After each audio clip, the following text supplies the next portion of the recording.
On February 10, 2026, a quiet cold settled over a small Canadian mining town. The day began like any other Tuesday in winter. Snow blanketed the streets, muffling morning routines. Families prepared for work and school under a pale northern sky. Within the local secondary school, the familiar rhythm of the academic day was underway. Bells marked the change of classes, and the low hum of conversation filled the hallways. The town, nestled in a valley, was used to its quiet isolation. Life moved at a slower pace, dictated by the seasons and the fortunes of the local industry. School buses completed their morning routes, delivering students to the two schools that served the community. Inside the secondary school, lessons proceeded without incident. The atmosphere was one of quiet diligence, the kind of calm that precedes a storm no one sees coming. Outside, trucks rumbled along the main road, tires crunching on packed snow. For one family, however, this morning would be their last together. The events that would soon send shockwaves through the nation began not in public, but within the private confines of a single-family home. The ordinary rhythm of the school day was about to be shattered by an act of calculated violence. The community is small, carved out of the northern wilderness, its existence tied to the coal beneath the hills. Everyone knows everyone, if not by name, then by sight. The town's only secondary school is more than an educational institution. It's a hub for sports, events, and friendships. Surrounded by dense forests and rugged terrain, the town fosters both isolation and self-reliance. News travels fast, and neighbors look out for one another. The idea of such violence here seemed unthinkable. A violation of the unspoken contract of safety. The rhythm of the town is slow and deliberate, with a single main road, and the distant presence of the mines. For young people, the school is both a stepping stone and a final stage before entering the workforce. On that February afternoon, students were in their classrooms, the library was quiet, and the gym echoed with activity. These mundane scenes were about to be violently interrupted.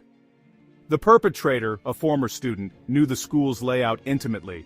That knowledge would soon turn a familiar environment into a landscape of terror. The attacker was an 18-year-old who had left the school system 4 years earlier. Their life, pieced together from public records and online activity, was marked by mental health struggles and repeated police interventions, hospitalizations under the Mental Health Act, custody disputes, and a turbulent home life painted a picture of instability. Online, the perpetrator documented their use of psychiatric medications and described episodes of drug-induced psychosis. Their social media revealed a growing fascination with violence, including reposts about mass shootings and participation in violent online forums. They developed a shooting simulator game and posted images of firearms. In June 2025, an AI company banned their account for violent queries, but did not report it to law enforcement. These were all signals, fragments of a disturbing trajectory, left unconnected until it was too late.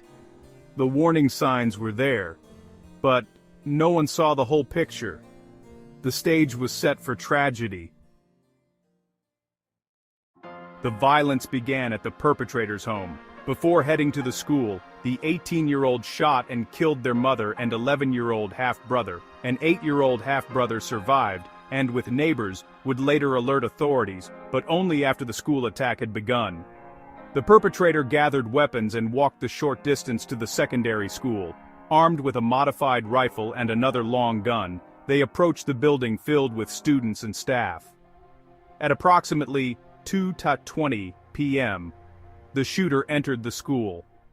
The first victim, a female education assistant, was killed in a stairwell. Gunfire echoed through the hallways, shattering the afternoon calm.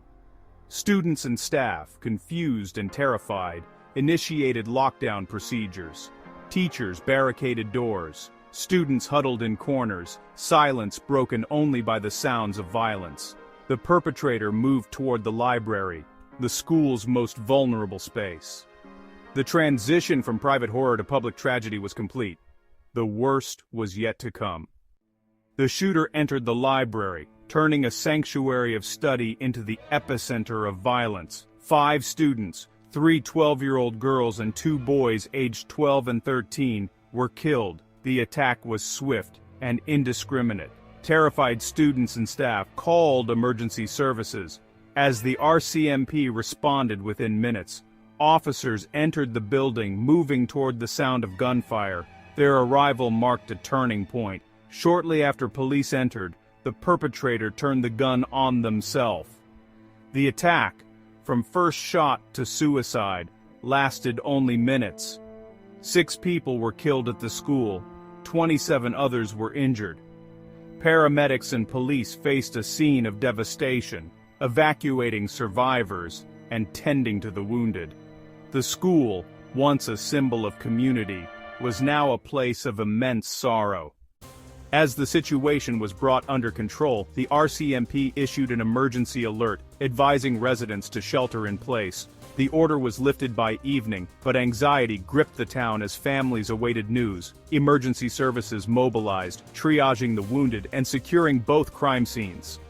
Schools were closed for the week and plans for temporary classrooms and trauma counseling were announced. The tragedy drew national and international attention. The Prime Minister and other leaders visited, offering condolences. Flags were lowered to half-mast across the country. Law enforcement held press conferences, confirming the sequence of events and number of casualties. They stressed the perpetrator had acted alone. No clear motive was found. The official response focused on providing facts and supporting the grieving community. The investigation was complex, spanning 2 crime scenes and hundreds of witness interviews. Police sought to construct a definitive timeline and uncover evidence of motive. A key focus was the perpetrator's digital footprint, thousands of social media posts, violent forums, and flagged AI interactions. This digital trail revealed a fascination with mass shootings and online extremism. Motive remained elusive. The attack appeared random and indiscriminate. No suicide note or manifesto was found. The perpetrator's identity as a transgender woman was weaponized online, fueling misinformation and harassment. An unrelated transgender woman was falsely named as the shooter, leading to threats and fear for her safety. The tragedy's aftermath included a wave of digital harm and prejudice. Managing information and combating hate became a new challenge for the community.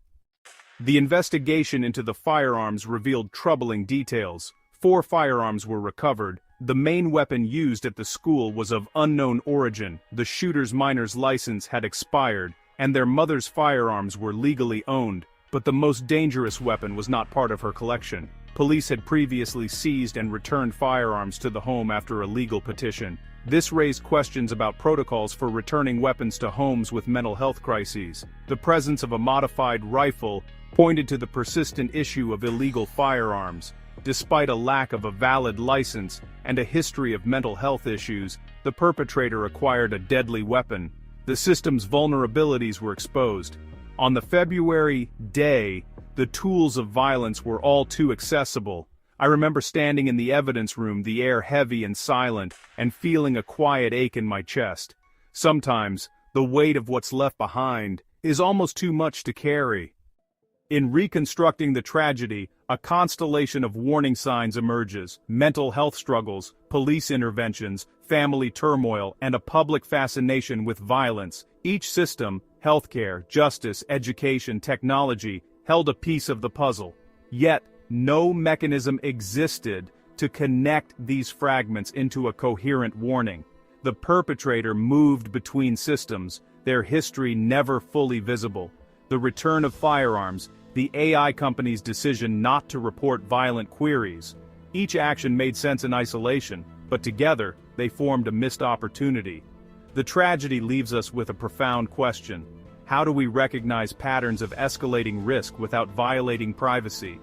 It's not about blame, but about design. In a world where lives are documented across countless platforms, whose responsibility is it to see the whole picture? The signals were there, scattered and unheeded, The cost of fragmentation was measured in lives lost. The challenge now is to ensure it never happens again.